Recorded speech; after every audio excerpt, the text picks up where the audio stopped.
दायित्व संपन्न विरोधी दल थिला बेलू आम धानर उचित प्राप्य मिलू धान अभाव बिक्री न हो एवं सरकार चाषीर धान को सबु धान किणतु एवं ट्रांसपेरेंट वे रे ये धान किणवार व्यवस्था को डेवलप करा जाऊ ये व्यवस्था को लंबा समय धरी आम दल मिलित सरकार समय एवं विरोधी दायित्ववान विरोधी दल थिबा समय आमे ये कार्य को दायित्व सहित निर्वाह करूँ चाषी ता उचित प्राप्य पाऊ। ओडिशा गोटे कृषि प्रधान राज्य अधिकांश लोक चाष पर निर्भर करता ओडिशा रे जलसेचन व्यवस्था कम थिबा कारण एवं गोटे फसल केवल धान फसल संभव होता कारण सबु लोक धान चाष पर निर्भर करता किछि पॉकेट छाड़देले उमरकोट एवं कलाहांडी अन्य छाड़े मका कपा छाड़देले प्राय प्राय चाषी समस्ते निर्भर करते धान चाष कोटी गोटे फसल कोटी दुईटा धान फसल जो धान फसल तांकर लाइफ लाइन तांकर जीवन कारण चाष कृषकर धान तार सम्मान विषय एवं आज आमे धान रे गोटे समय 19 नंबर रे थिलु धान सिस्टम को डेवलप करू आमे मुझे जो मंत्री थी आम 754 टंकार धान किणुलु कांग्रेस गवर्नमेंट बेले मिनिमम सपोर्ट पाई 754 था जो 14 मसीह दायित्व नेले आम यशस्वी प्रधानमंत्री नरेंद्र भाई मोदी 1310 टंकार धान लोक बिका पड़ता आज 10 वर्ष व्यवधान में आम ओडिशा रे 3100 टंकार धान किणवाई गत वर्ष सरकार आसवा परठू आम 3100 टंकार धान किणवा प्रारंभ करछु एवं सबुठ बड़ कथा हूँ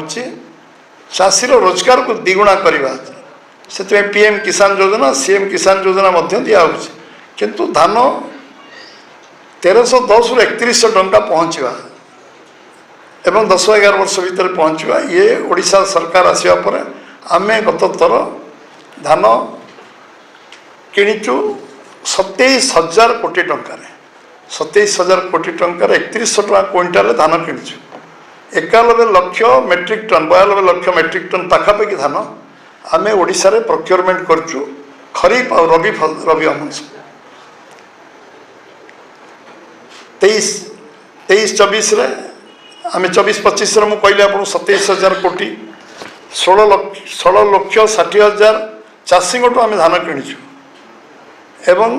ये धान किणवा एवं 23-24 रे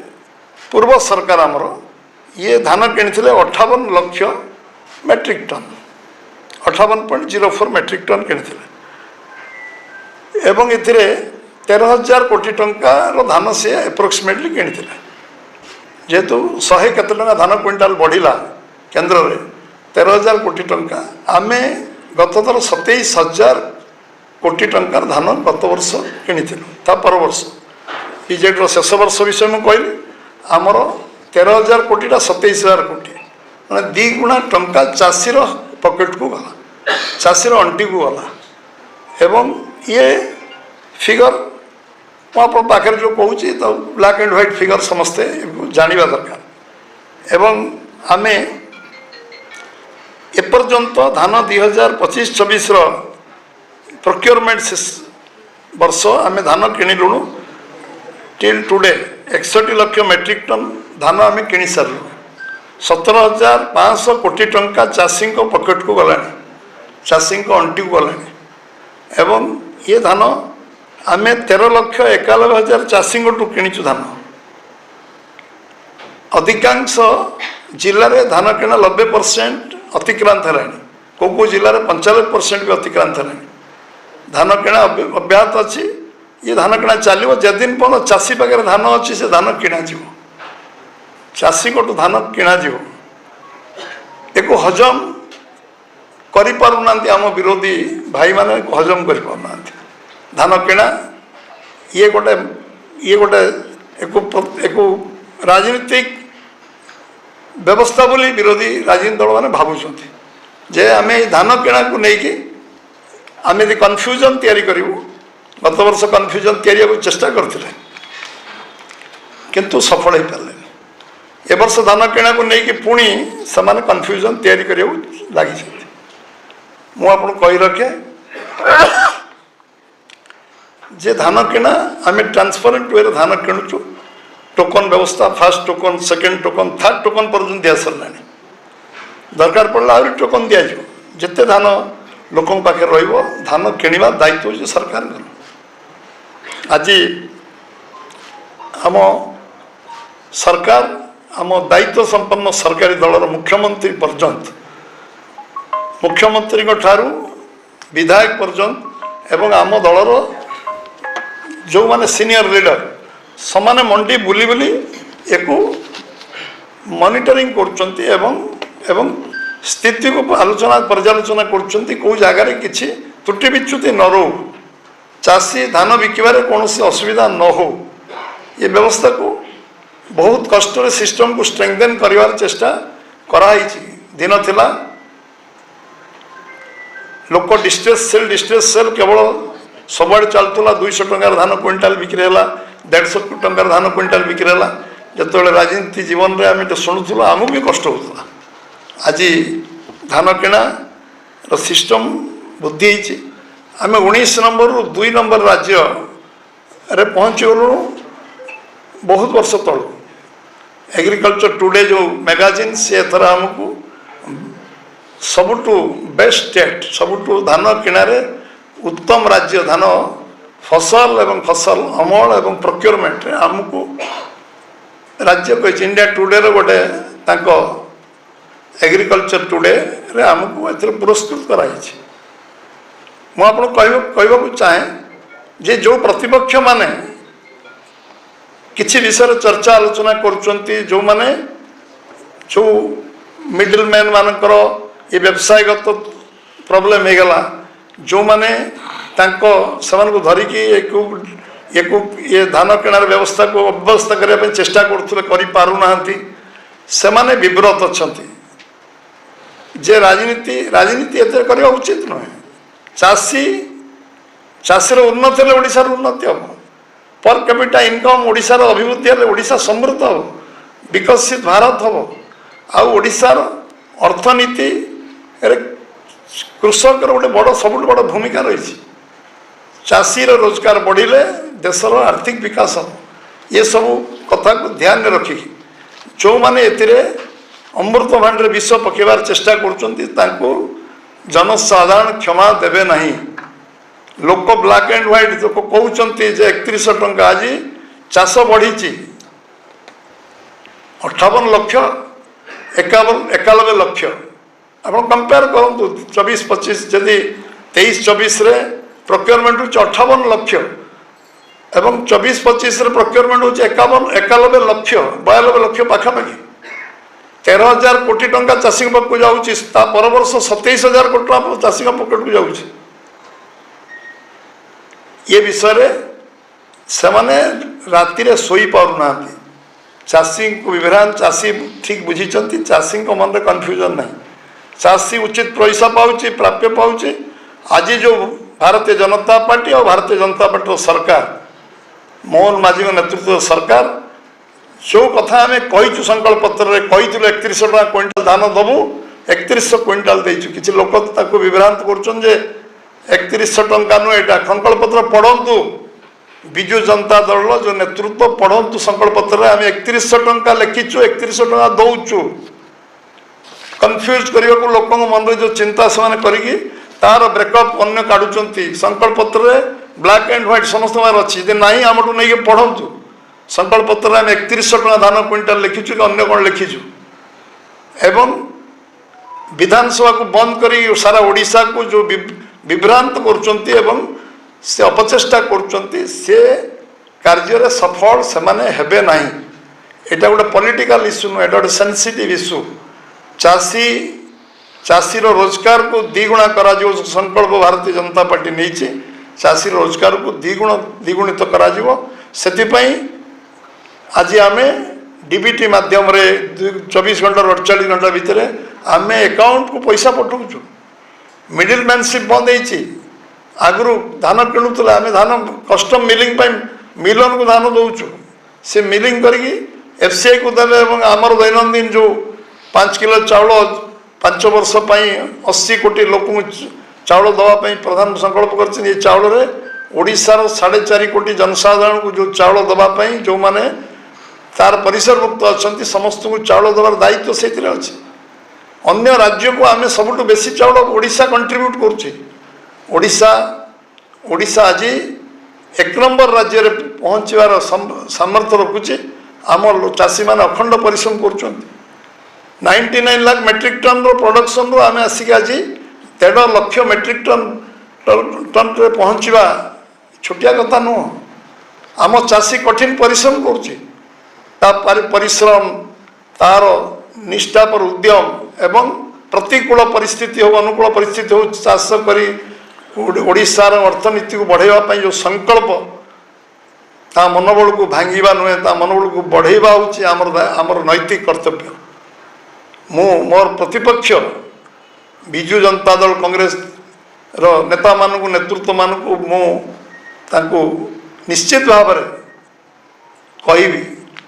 पॉजिटिव राजनीति करवा नेगेटिव राजनीति विश्वास करवा जोटा तुम्हें कर स्वीकार करवा उचित राजनीति स्वीकार करवा उचित भल काम 100टा मिछ मिसी गोटे सत हो पार 100टा अन्याय गोटे न्याय हो पार समस्ते जो मैंने आज एक कर जानुंट जे भारतीय जनता पार्टी से कहते गोटे समय मोर मन अच्छी कौन 31 टका कहले 31 टका धान क्विंटाल किणवे धान जो किणवा आरंभ कलु से कहले कौटी धान किणा होटी हो धान सबू जगार किणवा आरंभ है तो समस्ते समान चकित हो गए कारण से निज ऊपर कॉन्फिडेंस कम थी आत्मविश्वास कम थी तेणु मु अधिक आलोचना करी मु केवल गोटे कथा कहि जे चाषीर मनोबल को भांगा ना नंबर 1 आमे समस्ते कम सहयोग करवा चाषी अंटी को पैसा जाऊ एवं कौन सी मध्य मिडल मैन दलाल चाषीर पैसा को आत्मसात न करंतु एवं धान किणवाई जदि भल परामर्श अच्छी से परामर्श प्रतिपक्ष मैंने आमको दिंतु जदि आउ कौन बेटर सजेसन पाखे अच्छी एवं आम जो फिगर कहे फिगर को जब भूल किसी कहूँ से करेक्शन करूँ कहतु जे ना भूल कथा मनमोहन सामल कहते चतुर्थ कन्विन्स करने न पारे लोक कन्फ्यूज करे से तत्व आजिकल राजनीति चलू ना कन्फ्यूजन राजनीति चलो ना एवं धान किणा मो सरकार एथिरे कौन सालिश करिवनी धान किणारे कौन सालिश करिवनी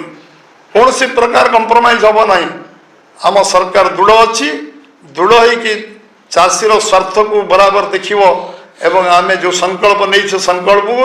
सिद्धि में परिणत करने जो जो पदक्षेप कठोर पदक्षेप नवा पड़ो विगत दिन मानक जी भूल रास्तार जीव जी धान किणारे विभ्राट सृष्टि कर कि अनियमितता कर कि से किसी व्यतिक्रम कर दृढ़ कार्यानुष्ठान आम करूँ आगामी दिन में आवश्यक पड़े करूँ भावुँ ये जो व्यक्ति चरित्र अन्य चरित्र को आलोचना करने व्यवस्था को जो व्यवस्था को इम्प्रूव करने कौन दरकार कहले आम निश्चित भाव में व्यवस्था को इम्प्रूव करने निश्चित भाव में पॉजिटिव सजेशन को आम ग्रहण करने को राजी होचु एवं शेष आज विधानसभार जो अमूल्य समय मूल्यवान समय नॉन इश्यू को इश्यू करवा भूल कथा को लोक कहीकि 10 थर भूल कही भूल प्रमाणित कर चेष्टा करवा एवं ओडिशार लोकंकर समय अर्थ अन्य नष्ट करवा पॉजिटिव वे तुमको भी सरकार लंबा समय लोक देले क्षमता 30-40 वर्ष 24 वर्ष 10 वर्ष 5 वर्ष विभिन्न दल को देते कर सुजोग आप पाखे आप करें मुझे एमपी होती मोर मन अच्छी चंदनेश्वर लोक मैंने मत कमला दास अंचल को मत लोक कहला आम 150 टंका 200 टका धान बिकुचु मुझे नलिनी महांती अंचल राजनगर गली मत कहले 150 ରୁ 200 टका धान बिकुचु मु 2001-2002 कथा कहूँ 2001-2002 आम रिफॉर्म कलु ना धान ट्रांसपेरेंट किणा एवं आम करवा मिलित तो सरकार आम थिलु एवं से विभाग मंत्री भाव दायित्व मुझे 2004 ରୁ नेली एवं 4 ରୁ नेला पर आम 56 लाख जीरो अकाउंट खोलु चाषीर अकाउंट को पैसा जीव को मिडिल मैन को पैसा जीवन विभिन्न व्यवस्था सिस्टम को इम्प्रूव करा गवर्नमेंट एजेंसी धान किण ଏବଂ ଚାଷୀ ତା ଧାନ ଯାହା ଅମଳ କରିବ ତାକୁ କିଣ ଅକ୍ସନରେ ଧାନ କିଣିବା ଆରମ୍ଭ କଲୁ। କୋଟପାଟରେ 754 ଟଙ୍କା ଧାନଟା 1990 ଟଙ୍କାର ଅକ୍ସନରେ ଆମେ ଧାନ କିଣୁଥିଲୁ। ଚାଷୀକୁ ଅଧିକ ପଇସା କେମିତି ମିଳିବ ତା ପାଇଁ ଚେଷ୍ଟା ହେଉଥିଲା। କରିବାର ପାଇଁ ଇଚ୍ଛା ଶକ୍ତି ଦରକାର, ଆଗ୍ରହ ଦରକାର। ଆଉ ଯେଉଁମାନେ ଏ ବିଷୟକୁ କଥାକୁ ଅନ୍ୟଥାରେ ପରିଣତ କରିବାକୁ ଚାହୁଁଛନ୍ତି ସେମାନଙ୍କୁ ମୋର ସଜେସନ୍, ସେ ଯୁଗ ସରିଛି। ସବୁ ଲୋକଙ୍କୁ ସବୁ ସମୟ ବୋକା କରିବା ପାଇଁ ଯେଉଁମାନେ ଅପଚେଷ୍ଟା କରୁଛନ୍ତି ସେମାନେ କରିପାରିବେ ନାହିଁ। ଏବଂ ନିଶ୍ଚିତ ଭାବରେ ସାଧାରଣ ଲୋକ ଚାଷୀକୁ ସମ୍ମାନ ଦରକାର। ଚାଷୀକୁ ସବୁ ସ୍ତରର ସମ୍ମାନ ମିଳିବା ଦରକାର। ଚାଷୀର ମନୋବଳ ଦୃଢ଼ କରିବା ପାଇଁ ଆମ ତରଫରୁ ସମସ୍ତଙ୍କ ପ୍ରଚେଷ୍ଟା ଦରକାର। ଚାଷୀ କଠିନ ପରିଶ୍ରମ ଝାଳ ବୁହା ପରିଶ୍ରମ କରିକି ଆମକୁ ଖାଇବାକୁ ଦେଉଛି, ତାକୁ ଯେତେ ଧନ୍ୟବାଦ ଦେଲେ ଯେତେ ସାହାଯ୍ୟ କଲେ କମ୍ ହେବ। ପରିଶ୍ରମର ମୂଲ୍ୟ କେହି ଦେଇପାରେନି, କିନ୍ତୁ ମିନିମମ୍ ବ୍ୟବସ୍ଥା ତା ପିଲାଙ୍କୁ ସେ ପାଠ ପଢ଼ାଇ ପାରିବ, ଚିକିତ୍ସା କରିପାରିବ, ସବୁ ପ୍ରକାର ମୌଳିକ ସମସ୍ୟାର ସମାଧାନ କରିପାରିବ। ସେଥିପାଇଁ ଆମେ 3100 ଟଙ୍କା ଧାନ କ୍ୱିଣ୍ଟାଲ ଦେବୁ ବୋଲି ମନ ସ୍ଥିର କଲୁ। ଚାଷୀର ଅଣ୍ଟିରେ ପଇସା ପହଞ୍ଚୁ ଏବଂ ସେ ସାମାଜିକ ଦୃଷ୍ଟିରୁ ତାର ସମ୍ମାନ ବଢ଼ୁ ଏବଂ ତାର ପ୍ରାପ୍ୟତାକୁ ମିଳୁ, ତା ଅଧିକାର ମିଳୁ। ରାଜ୍ୟ ସରକାରଙ୍କର ଯେତେ ଆର୍ଥିକ ସ୍ଥିତି ବଢ଼ିବ ନିଶ୍ଚିତ ଭାବରେ କୃଷକର ଆର୍ଥିକ ସ୍ଥିତି ଉପରେ ଡିପେଣ୍ଡ କରିବ। କାରଣ ଏଗ୍ରିକଲଚର ଷ୍ଟେଟ୍ ଏଇଟା କୃଷି ଭିତ୍ତିରେ କୃଷି ଉପରେ ନିର୍ଭର କରୁଥିବା ଲୋକ 80% ଉର୍ଦ୍ଧ୍ୱ ଓଡ଼ିଶାରେ ରହୁଛନ୍ତି। ସମସ୍ତଙ୍କୁ ନିଶ୍ଚିତ ଭାବରେ ଆଜି ମୁଁ ଆପଣଙ୍କ ମିଡ଼ିଆ ମାଧ୍ୟମରେ ମୋର ସବୁ ଚାଷୀ ଭାଇମାନଙ୍କୁ ପ୍ରଣିପାତ କରୁଛି ଏବଂ ସେମାନେ ଯେଉଁ କଠିନ ପରିଶ୍ରମ କରୁଛନ୍ତି ଏବଂ ଯେଉଁ କାମ କରିକି ଆଜି ଓଡ଼ିଶାକୁ 1 ନମ୍ବର ରାଜ୍ୟ ଭାବରେ ଆମକୁ ପୁରସ୍କୃତ କରିଛନ୍ତି ସେମାନଙ୍କୁ ନିଶ୍ଚୟ ମୁଁ ସମ୍ମାନର ସହିତ ପ୍ରଣିପାତ କରିବି। ଏବଂ ଯେଉଁ ପ୍ରତିପକ୍ଷମାନେ ଏ ବିଷୟରେ ଚର୍ଚ୍ଚା ଆଲୋଚନା କରୁଛନ୍ତି ସେମାନେ ଆମକୁ କନଷ୍ଟ୍ରକ୍ଟିଭ ଆପ୍ରୋଚ୍ କରନ୍ତୁ, ସଜେସନ୍ ଦିଅନ୍ତୁ। ଯଦି ଆଉ କିଛି ରିଫର୍ମେସନ୍ ଦରକାର ଆମେ ଗ୍ରହଣ କରିବାକୁ ରାଜି ହେବୁ। କିନ୍ତୁ ଆମ ସରକାର ବହୁ ଚର୍ଚ୍ଚା ଆଲୋଚନା କରିକି ସିଷ୍ଟମକୁ ଯେଉଁ ଇମ୍ପ୍ରୁଭ୍ କରିଛି, ମୁଁ ଭାବୁଛି ତାଙ୍କ ପାଖରେ କିଛି ସଜେସନ୍ ନାହିଁ ଯେଉଁଥିପାଇଁ ସେମାନେ ଭୁଲ ରାସ୍ତାରେ ଯାଉଛନ୍ତି। କ'ଣ ଆଲୋଚନା କରିବୁ ବିଧାନସଭାରେ? କରନ୍ତୁ ନା ବିଧାନସଭା ଆଲୋଚନା। ମୋହନ ମାଝୀଙ୍କ ସରକାର ଉତ୍ତର ଦେବାକୁ ରେଜି ଅଛି ବିଧାନସଭାରେ। ଆଲୋଚନା ଚର୍ଚ୍ଚା କର। ବିଧାନସଭା ବନ୍ଦ କରି କ'ଣ ହେଉଛି? ଆଲୋଚନା ଚର୍ଚ୍ଚା କର, ଡିବେଟ୍ ହେଉ। ବିଧାନସଭା ଡିବେଟ୍ ପାଇଁ ହେଇଛି। ଆମେ ମୁହଁ ତୋଡ଼ ଜବାବ ଦେବୁ, ଆମେ ନୈତିକ ସାହସ ଜବାବ ଦେବୁ।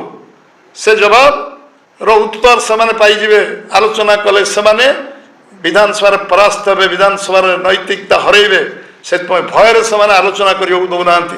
ବିଧାନସଭା ବନ୍ଦ କରିବା ରାସ୍ତା ନୁହେଁ, ଆଲୋଚନା କରିବା ଉଚିତ। ଆଲୋଚନା କର, ଆମେ ଲୋକଙ୍କ ପାଖକୁ ଯିବା, ସମସ୍ତେ ଲୋକଙ୍କ ମତାମତ ନେବା। ମୁଁ ସାମ୍ବାଦିକମାନଙ୍କୁ ଆହ୍ୱାନ କରିବି ସାରା ଓଡ଼ିଶାରେ ଚାଷୀମାନଙ୍କର ମତାମତ ସେମାନେ ନେଇକି ମଧ୍ୟ ମତାମତ ଦିଅନ୍ତୁ। କ'ଣ ଚାଷୀମାନେ କହୁଛନ୍ତି, ଚାଷୀମାନଙ୍କର କ'ଣ ସମସ୍ୟା ଅଛି। ଯେତେବେଳେ ଯେଉଁ କଥା ଆମ ନଲେଜକୁ ଆସୁଛି ଆମେ ଚତୁର୍ଥଙ୍କୁ ଧନ୍ୟବାଦ ଦେଉଛୁ। ଆମେ ସାଙ୍ଗେ ସାଙ୍ଗେ ତାର ପ୍ରତିକାର କରୁଛୁ। କେଉଁଠି ଖୁଟଖାଟ ହେଲେ କେଉଁ ଜାଗାରେ ଯଦି କିଛି ପ୍ରୋବ୍ଲେମ୍ ହେଲା ଆମେ ତାକୁ ସମାଧାନ କରିବା ରାସ୍ତା ବାହାର କରୁଛୁ। ଏ ବ୍ୟବସ୍ଥାରେ ଆମେ ସଫଳ ହେଇଛୁ। ଆମର ଆତ୍ମସନ୍ତୋଷ ମିଳିଛି ଯେ ଚାଷୀ ରୋଜଗାରକୁ ଦ୍ୱିଗୁଣା କରିବା ପାଇଁ ଯେଉଁ ଆନ୍ଦୋଳନ ଚାଲିଛି, ଯେଉଁ ସଂକଳ୍ପ ଚାଲିଛି ଆଉ ଯେଉଁ ବ୍ୟବସ୍ଥା ଚାଲିଛି ସେଥିରେ ଆମେ ସଫଳକାମୀ ହେବୁ। ଆମକୁ କେହି ସେଥିରୁ ବିରୋଧ କରିକି ଆମକୁ ବଞ୍ଚିତ କରିପାରିବେନି। ଚାଷୀର ରୋଜଗାରକୁ ଦ୍ୱିଗୁଣିତ କରାଯିବ। ଚାଷୀର ଉନ୍ନତିରେ ଓଡ଼ିଶାର ଉନ୍ନତି ହେବ। ତାର କଠିନ ପରିଶ୍ରମ, ତାର ପାରିଶ୍ରମ, ତାର ଚେଷ୍ଟା ଉଦ୍ୟମ ଆମ ସମସ୍ତଙ୍କୁ ଅନୁପ୍ରାଣିତ କରିବ, ପ୍ରେରଣା ଯୋଗାଇବ। ଏତିକି ନିଶ୍ଚିତ ଭାବରେ ସମସ୍ତଙ୍କୁ ନମସ୍କାର, ଧନ୍ୟବାଦ।